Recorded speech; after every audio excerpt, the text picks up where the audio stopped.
အားလုံးမင်္ဂလာပါဒီနေ့မှာတော့ summer vow အကြောင်းလေးပြောမှာဖြစ်ပါတယ် Let's talk about summer vow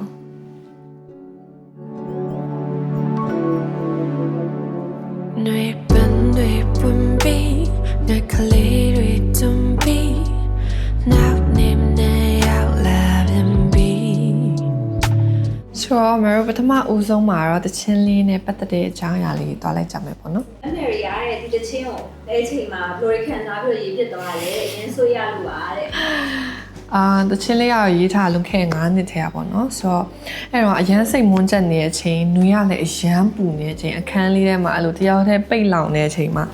အဲ့လိုရေးဖြစ်သွားတဲ့တချင်းလေးပေါ့နော်ချင်းလေးစတဲ့ကလေးကမယ်ရီကအဲ့လိုမျိုး wedding အကြောင်းလေးကိုwedding scene လေးကိုမျက်လုံးထဲမှာမြင်တယ် wedding vow ပြောနေတယ်ဘယ်လိုပြောမလဲဂတိသစ္စာမင်္ဂလာဆောင်မှာဂတိသစ္စာဆိုနေတဲ့အကြောင်းလေးကိုမျက်လုံးထဲမှာပေါ်ပြီးဒီလိုအကြောင်းလေးကိုရေးချင်တယ်ဒါပေမဲ့အဲ့ vow ကပြက်ကိုပြက်ရမယ် vow ဆိုတော့မျက်လုံးထဲမှာပေါ်ပြီးတော့ဒီလိုအကြောင်းအရာလေးရေးချင်တယ်ပေါ့နော်အဲ့တော့တခြင်းထဲမှာဥမာဆိုကိုကတကယ်သစ္စာဆိုမယ်ဆိုကိုကဘယ်လိုမျိုးသစ္စာဆိုတာမျိုးလို့ချင်လဲတူတူလူရှိဖျားရှင်မှာကတိပြုပြီးတော့လူရှိဖျားရှင်မှာလက်ထပ်မယ်ပြီးရင်အိမ်လေးတစ်လုံးတူတူစောင့်မယ်ဒါက Mary လိုချင်တဲ့ဂတိသစ္စာပဲပေါ့နော်ပြီးရင်အဲ့လိုသဆုံးချီလက်တွဲမဖြုတ်အိုမင်းချင်တယ်အဲ့လိုသစ္စာဆိုတဲ့ဟာလေးတွေကိုမပြတ်သွားမဲ့သစ္စာဂတိပေါ့နော်အဲ့လိုလေးနဲ့စဉ်းစားပါတယ်တချင်းကအဲ့နဲ့ကိုဖြိုးမနိုင်ရဲ့အုံနောက်နှစ်ခုပေါင်းဆက်ပြီးတော့အဓိကတော့ကိုဖြိုးမနိုင်ပေါ့နော်တီးပြီးတော့သူကတချင်းကိုအဲ့လို Mary ကလည်းအဲ့လို summer ဖြစ်တယ်လုံးဝ dry ဖြစ်တဲ့ဘက်ကိုတွားချင်တယ်အဲ့လို guitar effect တွေဆိုလဲ dry ဖြစ်တဲ့ guitar ကြီးအတန်လိုမျိုးအဲ့လိုမျိုးအတန်မျိုးတွားချင်တယ်ဆိုတော့သူကိုယ်တိုင်ကလည်းအဲ့လိုဒီထဲက bass တွေဆိုသူကိုယ်တိုင် pattern တွေသူထုတ်ထားတယ်သူကိုယ်တိုင်တီးထားတဲ့ဟာပေါ့နော်ပြီးရင်အဲ့ထဲမှာပါတဲ့ acoustic guitar ဆိုရင်လုံးဝ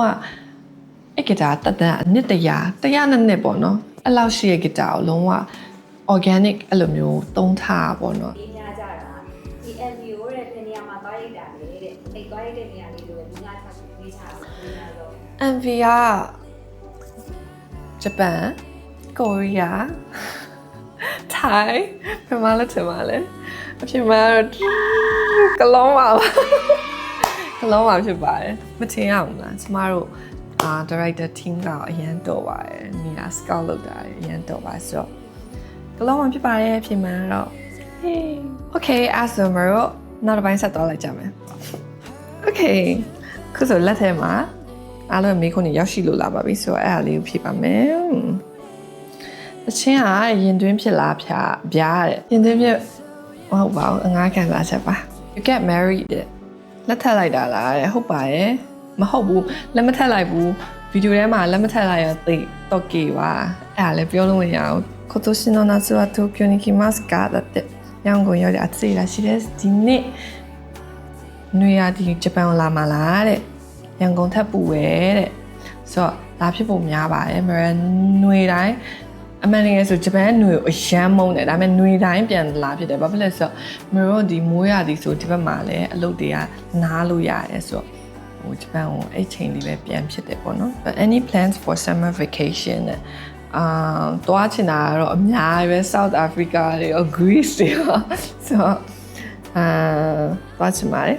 story ending လေးမှာကောင်မလေးက new creation ဖြစ်သွားလို့ဝေးသွားတာမျိုးလားယူပါယုံမတူလို့ဝေးကွာကိုရွေးချယ်လိုက်တယ်လို့မျိုးလား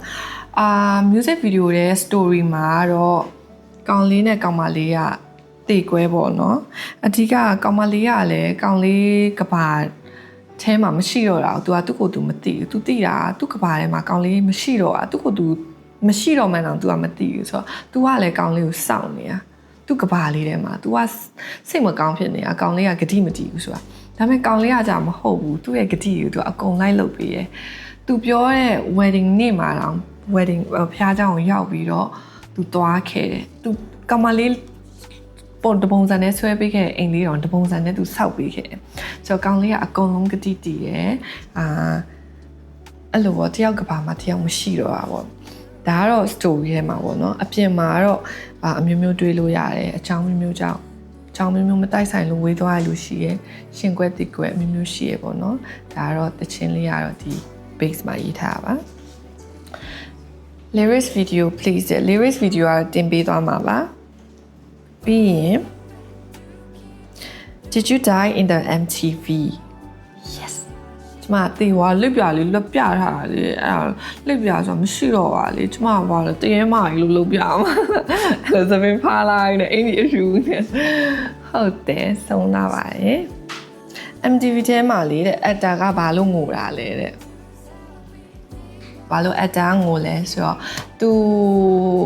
ဒီတိုင်းပဲ तू ကအဲ့လိုလေကမလေးပေးထားတဲ့ဂတိကို तू ကဒီတိုင်းလေးပဲသွားလုပ်ဖို့လုပ်ထားတာ तू ဘယ်သူမှတော့လည်းအခြေခွင့်ရေးခွင့်မပြောဘဲနဲ့ तू စောက်ချင်တဲ့အိမ်လေးလဲစောက်ပေးဒီတိုင်းလေးပဲဖျားเจ้าအောင်လဲ तू သွားတဲ့အချိန်မှာမချင်မက်ပဲနဲ့လိပ်ပြလေးကရောက်လာတာ